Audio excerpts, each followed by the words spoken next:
عملت لكم النهارده وصفتين احلى من بعض بعجينه واحده، هتطلع معاكم ناجحه ومقادير مظبوطه ما شاء الله. هعمل معاكم باتيه الافران ومعاه المولتو برضو في الفرن. حاجه كده اللهم بارك، سهله وسريعه واقتصاديه ومقادير موجوده في كل بيت. يلا كده نسمي الله ونصلي على الرسول ونشوف الوصفه الحلوه دي عملناها ازاي. بس قبل ما نبدا الفيديو اتمنى بس ما تنسونيش باللايك. عندي هنا الاول بجيب بوله وبنزل فيها ب2 كيس خميره. طبعا المقادير دي عشان انا عامله كيلو من الدقيق، لو هتعملوا نص كيلو دقيق هتستخدموا نص المقادير اللي هستخدمها النهارده في الفيديو.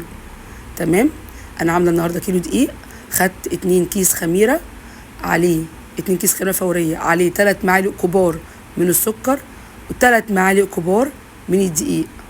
تمام، هنستخدم نص المقادير دي لو هستخدم نص كيلو دقيق. هنا عندي الدقيق متعدد الاستخدامات، ال3 معالق دول هم دول اللي انا واخداهم من الكيلو اللي انا هستخدمه في الوصفه كلها. تمام، بنزل عليهم بكوبايه من اللبن الدافي، كوبايه من اللبن الدافي.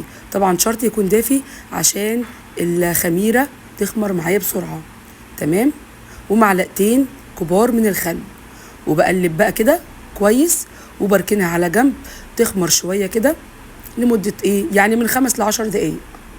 بسيبها شويه كده وبغطيها عقبال ما اشوف بقيه المكونات. تمام، بس دي اهم خطوه. طبعا بقلبها كويس قبل ما اركنها. خلاص، بجيب بقى هنا عندي كيلو من الدقيق. طبعا الناقص 3 معالق اللي انا حطيتهم في اول الفيديو دقيق متعدد الاستخدامات، تكونوا جربتوه قبل كده. تمام، هنا استخدمت كيلو من الدقيق، بنزل عليه بحوالي كيس من كيك شيف او البيكنج باودر، نص معلقه صغيره من الملح. تمام، كيلو الدقيق ده يا جماعه ناقص ال3 معالق قلت لكم عليهم. هنا عندي 2 بيضه فصلتهم الصفار عن البياض، وبنزل بالبياض وبركن بالصفار على جنب، وعليه كوبايه من اللبن الدافي، وبقلبهم كويس قبل ما بنزل بيهم على العجينه. تمام، نزلت هنا ب2 صفار بيضه وعليهم كوبايه من اللبن تاني، وعليهم نص كوبايه من الزيت، نص كوبايه من الزيت. وباخد بقلب بقى كده على الدقيق، نزلت بالخميره بتاعتي على الدقيق وبقلب بقى كده واحده واحده. هنا الماده السائله تقريبا استخدمت كوبايتين من اللبن. عايزين تستخدموا كوبايه من اللبن وكوبايه من الميه مفيش مشكله. انا هنا استخدمت كوبايتين من اللبن الدافي، عايزين بتزودوا بالميه مفيش مشكله، يعني لا تبقى كوبايه لبن على كوبايه من الميه. انما المقادير هنا استخدمت كوبايتين من اللبن الدافي. بفضل اعجن فيها كده لغايه ما توصل للقوام اللي انتوا شايفينه ده. ما شاء الله عجينه ما بتلزقش معاكم لمده 4 أو 5 دقايق لغايه ما توصل لكده. بركنها بقى كده لمده ساعه الا ربع تخمر كده زي ما انتوا شايفين. خمرت بقى كده معايا، وبجيب عندي بقى العجينه وبكورها ل6 كور. تمام، هكور هنا العجينه كده ل6 كور زي ما انتوا شايفين، وبغطيها كده على الرخامه بكيس، وبستخدم بقى كده كوره كوره كده معاكم. وهتشوفونا دلوقتي بعملها بطريقه سهله وسريعه زي ما احنا متعودين. الوصفات بتاعتنا كلها سهله ومفيهاش اي افتكاسات خالص. هنعمل المولتو بطريقه سهله في البيت، مش هتحتاجي تشتري من بره تاني، وفي الفرن وبطريقه اقتصاديه من غير ما نقليه ولا الكلام ده كله. بفرد العجينه كده زي ما انتوا شايفين، وبالسكينه او القطاعه اللي عندكم بنقطعها كده زي ما انتوا شايفين. بقسمها الاول بالنص وبعمل كده زي ما انتوا شايفين كده. بنزل بيها بالسكينه في خطوط كده طوليه بحيث اشكل وحدات من المولتو، وبتتشكل معاكم بكل سهوله. انا استخدمت هنا شوكولاته قطعتها قطع. تمام، وبلفها زي ما انتوا شايفين كده، بلفها بكل سهوله على العجينه، بتطلع معاكم مولتو بكل سهوله. بنلفها على ايدينا او على الرخامه زي ما تحبوا. وبجيب صاج كده مدهون نقطتين زيت وبرص عليه المولتو اللي انا عملته. بصوا العجينه سهله معاكم ما شاء الله. بصوا القوام بتاعها عامل ازاي، الملمس بتاعها عجينه طريه هشه. انا استخدمت معلقتين من اللبن البودره، نسيت اقول لكم عليهم وانا بعجن بس المقطع ما تصورش. معلقتين من اللبن البودره. تمام، بيعززوا لي الطعم بتاع العجينه بتاعتي. عايزين ما تستخدموهاش تمام، بس انا بقول لكم انا حطيت معلقتين كبار من اللبن البودره. العجينة هتلاقوها ريحتها حلوة وما شاء الله هشة معاكم وطرية، حاجة كده سهلة، مفيش أسهل من كده. هتقسموها التقسيمة اللي تفضلوها بكل سهولة. أنا بقسمها بالسكينة، عندكم قطاعة زي ما قلت لكم هتقطعوها بالقطاعة اللي عندكم، لكن بالسكينة بكل سهولة بتتقطع معاكم.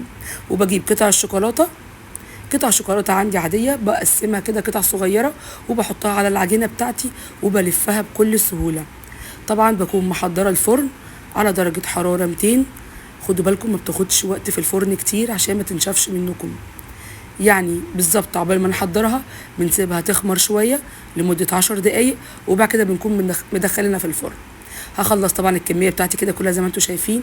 هحط من على الوش بقى الصفار اللي انا ركنته، كيس فانيليا ومعلقتين من اللبن، وبحط عندي على الوش زي ما انتم شايفين كده، هيديني وش حلو قوي. عايزين تكتفوا بصفار البيض وتحطوا عليه حبه من الفانيليا مفيش مشكله، وبدخلها الفرن على كده.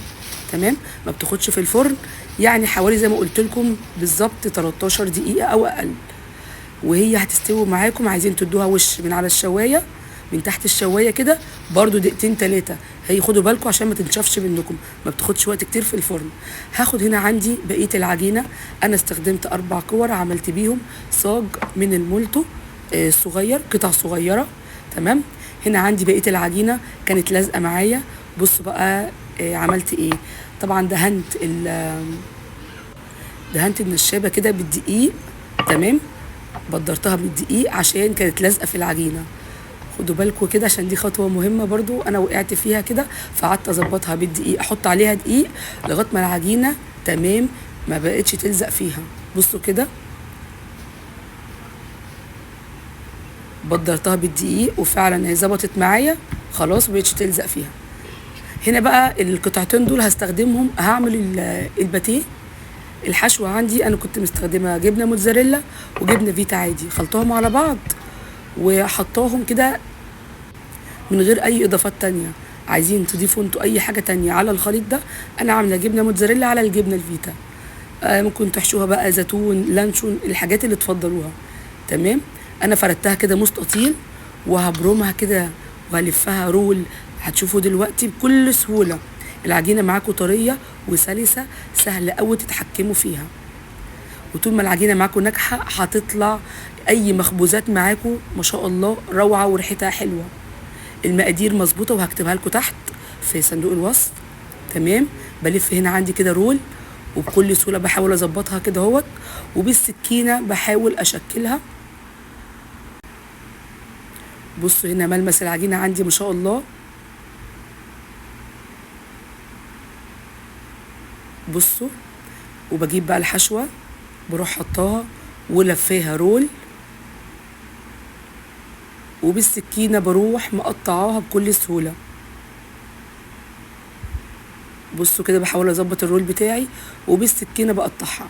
طبعا بحطها في قلب صينيه مدهونه نقطه زيت، وبحط على الوش بنفس الخليط اللي انا كنت حاطاه للمولتو مع رشه من السمسم وحبه البركه. هنا عندي ما شاء الله المولتو خلص مفيش 13 دقيقه بالظبط. بصوا شكله ولا طعمه وريحته. طبعا اول ما بيطلع بغطيه شويه كده واسيبه يبرد شويه. تمام، بصوا شكله ما شاء الله روعه. وهنا عندي حطيت حبه البركه وسمسم من على الوش طبعا حسب الرغبه. وادي الباتيه بعد ما خلص بصوا شكله كمان ما شاء الله.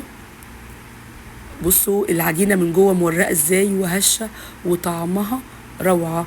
من انجح الطرق اللي ممكن تجربوها للباتيه والمولتو، هي عجينه واحده هنعمل بيها الوصفتين. وعايزه اقول لكم ما شاء الله مقادير مظبوطه والنتيجه زي ما انتم شايفين كده، حاجه اللهم بارك سهله وسريعه وموفره، وطبعا تنفع لايام المدارس اللي داخله علينا. ولو حابين تحطوها طبعا في علبه وتخزنوها في الفريزر وتطلعوها قبلها بشويه وتحطوها في الفرن تسخن بس كده 5 دقايق، هتطلع معاكم كانكم لسه جايبينها. بصوا ما شاء الله مع كوبايه شاي بلبن كده مفيش احلى من كده.